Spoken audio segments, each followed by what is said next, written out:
तो आज की इस वीडियो में हम टेक्स्ट फील्ड्स को क्रिएट करेंगे और देखेंगे कि हम टेक्स्ट फील्ड्स के थ्रू हम डायनेमिक डेटा कैसे इंसर्ट करवा सकते हैं। अभी तो हम क्या कर रहे थे, यहाँ से नेम दे रहे थे, फिर एज दे रहे थे, जो भी हम यहाँ से बार बार टाइप कर रहे थे और हम जो है इंसर्ट करवा लेते हैं। अभी हम यहाँ पर हमारी एप्लीकेशन में जो लिखेंगे वो डेटा स्टोर होगी और इंसर्ट को हम क्लिक करेंगे, स्टोर हो जाएगी डेटा।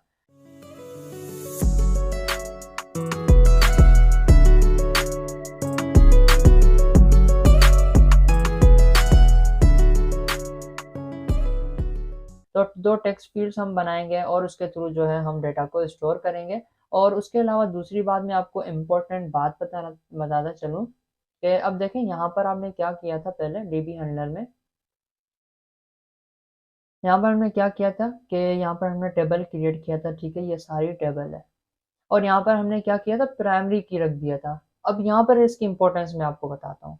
प्राइमरी की जब भी हम बनाते हैं तो ये जो आईडी वाला सेक्शन है इसको मैंने प्राइमरी बना दिया। ठीक है, अब एसक्यूएलाइट डेटाबेस खुद ही समझ जाएगा कि ये प्राइमरी है, तो मैंने क्या करना है, इसको 1 2 3 ऐसे खुद ब खुद इंक्रीमेंट करना है।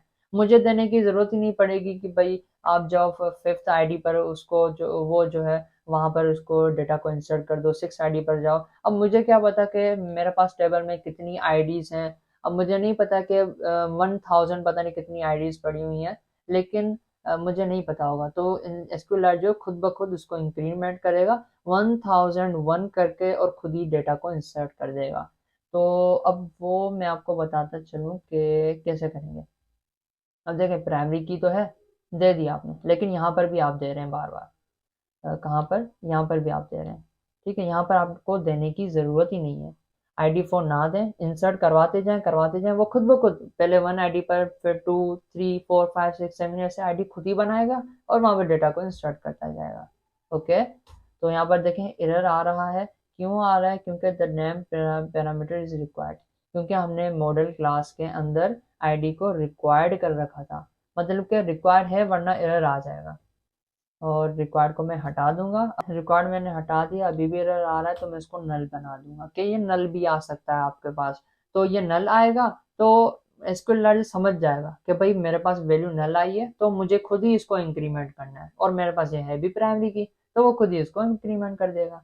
तो होम में हम जाएंगे और देखें मॉडल क्लास में जस्ट नेम और 18 मैंने इंसर्ट करवा दिया है। अभी मैं क्या करता हूँ, इसमें ओनली डेटा को प्रिंट करवा देता हूँ। ठीक है, अब मैं पहले रीड डेटा करता हूँ, रीड डेटा। अब यहाँ पर देखेंगे कितने इंस्टेंसेस हैं, 1 2 3 4, 4 हैं। ठीक है, यहाँ तक है, 4 हैं। अब मैं डेटा को इंसर्ट करवाऊंगा तो ये 5 हो जाएंगे। इंसर्ट रीड, अब देखेंगे 5, ये दूसरा भी आ चुका है, मतलब कि पांचवी रो भी आ चुकी है खुद ब खुद। जितनी भी आईडी होगी, अगर ये 5 आईडी है तो खुद ब खुद 6 आईडी हो जाएगी। अब देखें यहाँ पर क्या है, इंसर्ट अगेन में करवा देता हूँ, अगेन में रीड करवाऊंगा तो देखें एक बढ़ चुका है। यहाँ ये यहाँ तक था, यहाँ तक एक और भी आ चुका है। अब मुझे क्या करना है, कौन से इंडेक्स पर है, 0 1 2 3 4 5 पर है।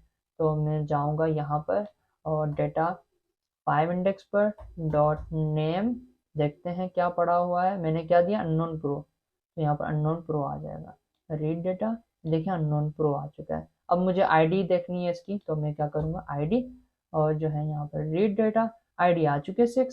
तो अभी आपको समझ आ गया होगा कि यहाँ पर मैंने आईडी प्राइमरी की क्यों रखी थी, और उसको मैंने रिक्वायर्ड से भी हटा दिया, तो ये ऑटो जनरेट करेगा। तो ऐसे करके जो है आप इसको यूज़ कर सकते हैं। अब हम चलते हैं टेक्स्ट फील्ड्स क्रिएट करते हैं और डायनेमिक डेटा हम इसको देंगे। टेक्स्ट फॉर्म फील्ड, उसके अंदर मैं कंट्रोलर सबसे पहले प्रोवाइड करूँगा। उसके अलावा डेकोरेशन में दूंगा इनपुट डेकोरेशन। ओके, उसके अंदर हिंट टेक्स्ट क्या होगा, inter your name. Okay, inter name, only inter name. Controller, यहाँ पर कंट्रोलर फाइनल, इसको मैं हटा देता हूँ यहाँ से। फाइनल कौन सा कंट्रोलर होगा, एक नेम कंट्रोलर कंट्रोलर होगा हमारे पास। ठीक है, is equal to text editing controller, text editing controller और सेमीकोलन, इसको कॉपी करके पेस्ट।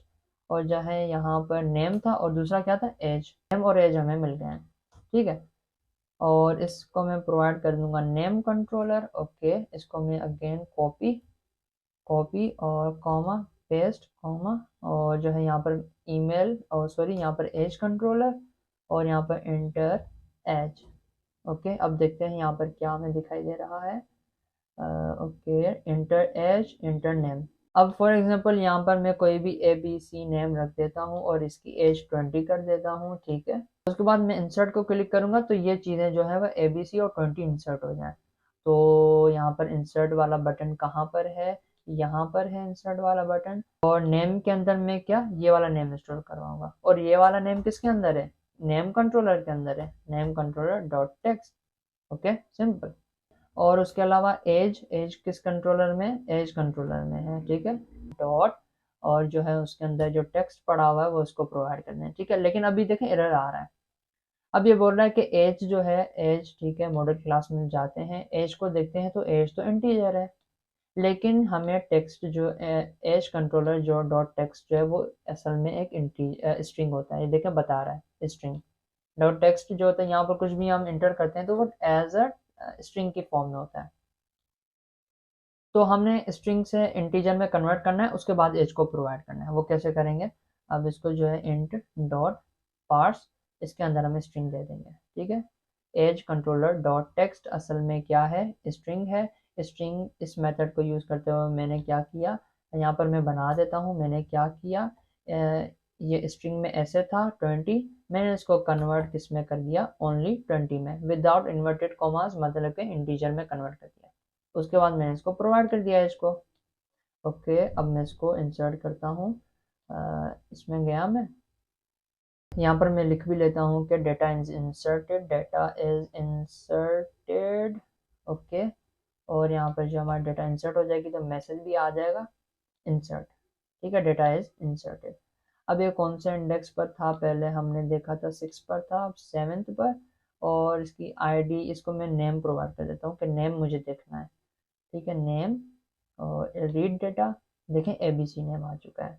और मुझे अगर एज देखनी है, एज, तो देखते हैं एज क्या है, रीड डेटा, और ये एज भी आ चुकी है। तो ऐसे ही करके आप जो है इसको यूज़ कर सकते हैं कंट्रोलर से डेटा को। यहाँ पर जो भी आप देंगे वो आ जाएगा। अब मैं यहाँ पर फॉर एग्जांपल यहाँ पर 8 दे देता हूँ, ठीक है। अभी तो हमने डेटा इंसर्ट नहीं किया, तो अब देखते हैं क्या होता है। अब हमें आई होप यहाँ पर एरर देगा, रीड डेटा, देखें एरर आ रहा है, क्योंकि 8 तो है ही नहीं, 8 तो यहाँ पर आईडी है ही नहीं। तो ये कैसे 8 जो है, आप बोल रहे हैं कि यहाँ पर 8 प्रिंट कर दो, लेकिन 8 है ही नहीं, तो इस वजह से ये एरर दे रहा है। तो अब मैं क्या करूँगा, यहाँ पर 8th आईडी पर मैं क्या करूँगा, क्या लिखूँ यहाँ पर, SQ लाइट में दे देता हूँ। ओके, और इसकी एज में 100 कर देता हूँ, ठीक है। अब मैं इसको इंसर्ट कर देता हूँ, इंसर्ट हो गया, डेटा इज इंसर्टेड लिखा आएगा, देखें डेटा इज इंसर्टेड। और रीड करते हैं, देखें रीड भी आ चुका है। यहाँ पर क्या एज है, तो एज 100 आ चुकी है। नेम, नेम देखते हैं क्या आता है, name, name read data, name स्कूलेट आ चुका है। तो ऐसे ही करके आप जो है टेक्स्ट फील्ड्स को यूज कर सकते हैं, डेटा को इंसर्ट करवा सकते हैं डायनेमिकली जो आपने स्टोर करवाना हो। आज की इस वीडियो में इतना ही। नेक्स्ट वीडियो में हम देखेंगे कि हम डेटा को हमारी स्क्रीन पर कैसे शो करवाएं, क्योंकि फ्यूचर फंक्शंस होते हैं तो इस वजह से वो थोड़ा सा कॉम्प्लिकेटेड हो जाता है, थोड़ा समझने की ज़रूरत होती है। तो नेक्स्ट वीडियो में हम उसी को देखेंगे।